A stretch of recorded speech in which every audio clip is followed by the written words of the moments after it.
The asteroid that killed nearly all dinosaurs struck Earth during springtime.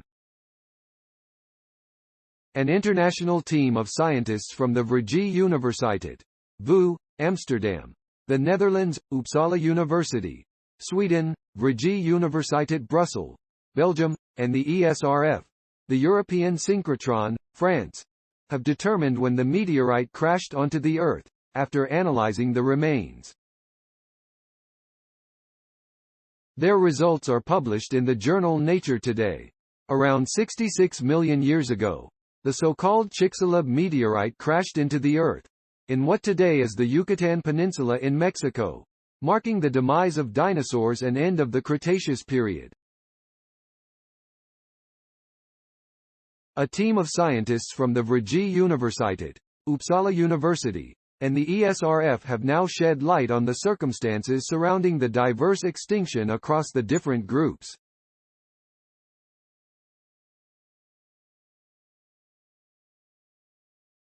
The answers came from the bones of fishes that died moments after the meteorite struck. When the meteorite impacted Earth, it rocked the continental plate and caused huge waves in water bodies, such as rivers and lakes. These moved enormous volumes of sediment that engulfed fish and buried them alive, while impact spherules, glass beads of Earth rock, rained down from the sky, less than an hour after impact. Today, the event deposit of Tanis in North Dakota, United States, preserves a fossilized ecosystem that includes paddlefishes and sturgeons, which were direct casualties of the event. The team came to the ESRF, a particle accelerator that produces the world's brightest X-rays, with a partial fish specimen and representative sections of the bones, and carried out high-resolution synchrotron X-ray tomography.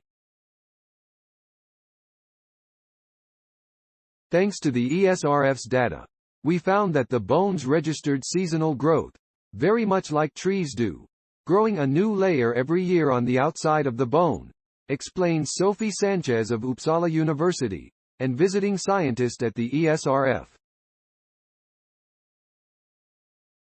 The X-ray scans also showed the distribution, shapes, and sizes of the bone cells, which are known to fluctuate with the seasons as well.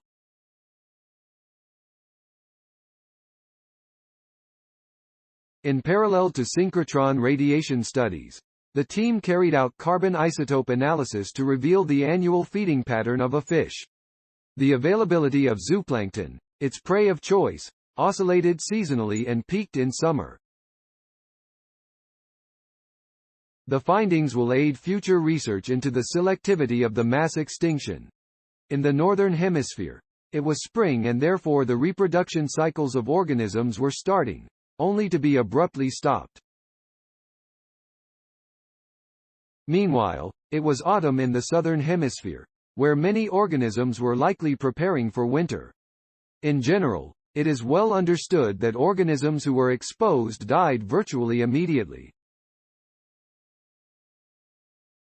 So those sheltering in caves or burrows because they were hibernating were far more likely to survive into the Paleogene.